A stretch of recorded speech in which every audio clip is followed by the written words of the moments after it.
not trust you. That is my contention this evening, and that is why I hope that you will support this motion.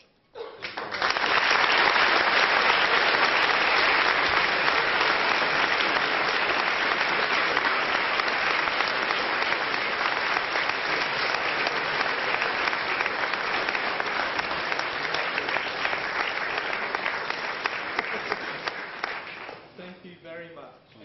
The first speaker in opposition of the motion tonight is Quentin Davies, an MP and a former member of Keys College. Please give him a warm round of applause.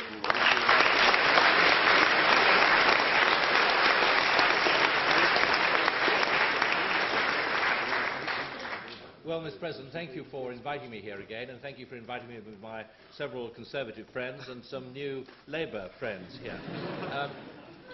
Let me just deal very briefly, because I think that's probably all they deserve, with three of the points which Nick made, and which were the 3 points on which he placed, I think, most emphasis, because they can all be answered, and they should be answered, and they can be answered very briefly.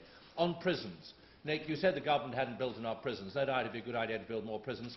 But what you didn't say is whether you think we should have spent less money on NHS, less money on health and education, or less money on transport, or less money on something else, or should we perhaps have increased taxes in order to pay for more prisons? Until you and your colleagues are prepared to answer difficult questions like that, simply saying there's not enough for this or there's not enough for that, doesn't really add up to a row of beans.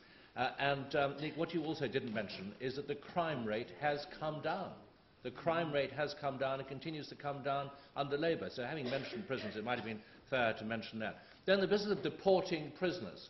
Well, Nick, you seem to have missed the point that Gordon Brown, since he's been in power, in office, I should say, because we live in a world in which prime ministers are in office, not in power. We don't have a totalitarian state. But since Gordon Brown has been in number 10, we have begun to negotiate a series of treaties with the countries from which most foreign prisoners come, places like Nigeria and indeed China and so forth, Vietnam, in order to make sure that we can, after foreign prisoners have completed their sentence, or even before they've completed their sentence, so they can serve the remainder of their sentence back in their home country, that they can be sent back there. And in fact, perhaps less than generous of you not to acknowledge that fact, because clearly in your position on the front bench you must be aware of it. I give way, of course, to Lord Onsley. You must know perfectly well that if somebody says, I'm going to be deported to China after my sentence, the courts will not allow him to be deported, whatever Gordon Brown may or may not think. That is already an established fact in law. Unattractive though we may find it to be, that is how the law is, not how it may wish to be. No, Michael, I have to say it's not an established fact in law. It's a matter for the courts to decide on the merits of each individual case. Right. And we do have, I don't know whether you, I think personally, would be against the European Convention on Human Rights. The Tory party is not officially against the European Convention on Human Rights. Those, as has already been in a very masterly intervention, points already been made, those rights exist, and it's up to courts to decide them. But in actual fact, those treaties will be robust.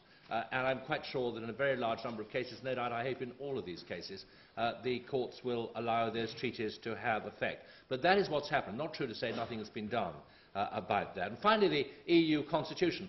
This, I know, is a very controversial matter. But I don't know how many people in this audience have actually read the new reform treaty and perhaps read the draft constitution that we had 2 years ago. If so, you will have seen the difference. There is an enormous difference. The whole of Part 3 of the Constitution has been taken out. Other things have been taken out too, like references to flags and anthems. Part 3 was enormously important. What was Part 3? Part 3 was a consolidation of all the existing treaties. It was a relaunch of the European Union. It was something on which, credibly, you could say we need to have a referendum.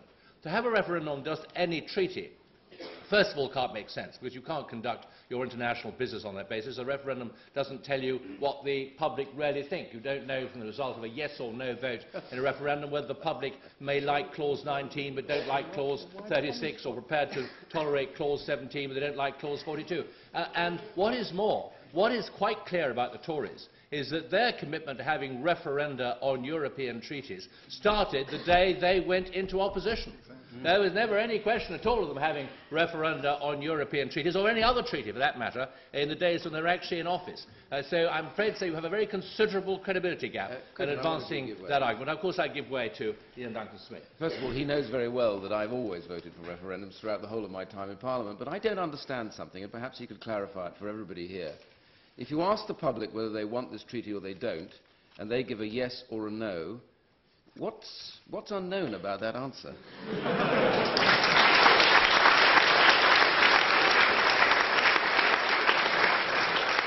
What is unknown about that answer is that a treaty contains many clauses here, many clauses indeed. It may contain dozens of clauses, and a treaty can't possibly tell you which of the clauses may be acceptable and which are not, unless you ask a referendum. You ask about, 56 different questions or 105 different questions. No one, I think, is suggesting that. I won't give way for a moment because I don't want to take up too much time, and I felt I had to give way to my colleagues, and I will give way once or twice again, perhaps for the end if I've got time.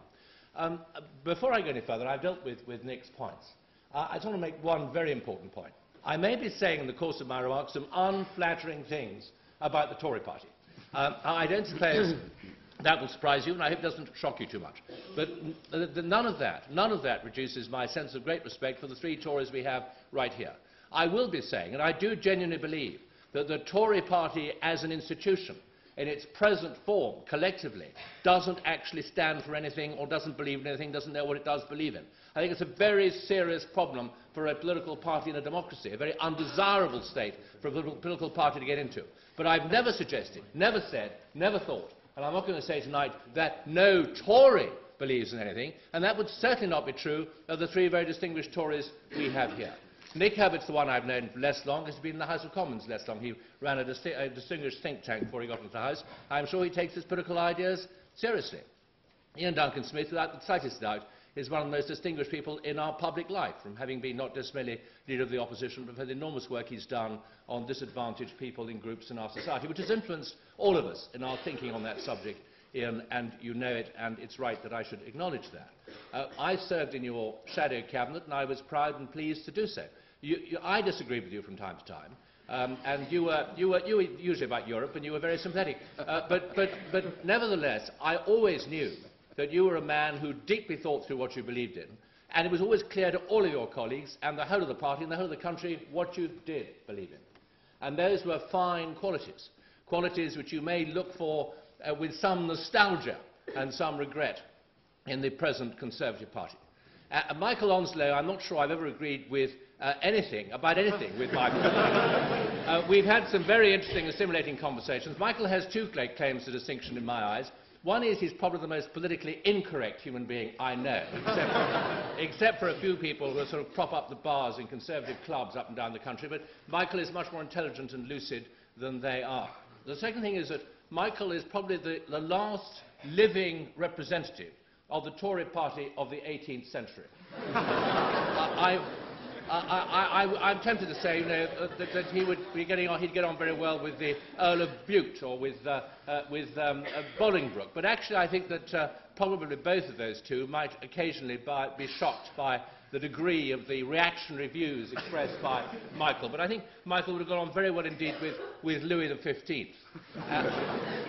And I think it's very, very wise and sensible of you to invite him to the Cambridge Union this evening, because I think he's one of our national treasures, who should be preserved at all cost. Now, Mr. President, I hope I have a little credibility in saying that I have confidence in Her Majesty's government, because I'm damned if I know how any politician could make